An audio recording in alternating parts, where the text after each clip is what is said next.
শহীদ আল্লামা দেলোয়ার হোসেন সাইদি রহমাহুল্লাহর কাছে একসাথে 12 জন অমুসলিম কালেমা পড়ে মুসলমান হয়েছে। আলহামদুলিল্লাহ। লা ইলাহা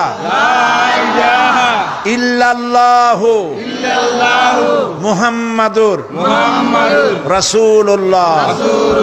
আল্লাহ ছাড়া কোনো ইলাহ নাই, মাবুদ নাই, উপাস্য নাই।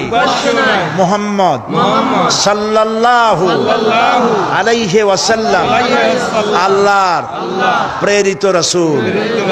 আশহাদু আন লা ইলাহা ইল্লাল্লাহু ওয়াহদাহু লা শারীকা লাহু ওয়া আশহাদু আন্না মুহাম্মাদান আবদুহু ওয়া রাসূলুহু।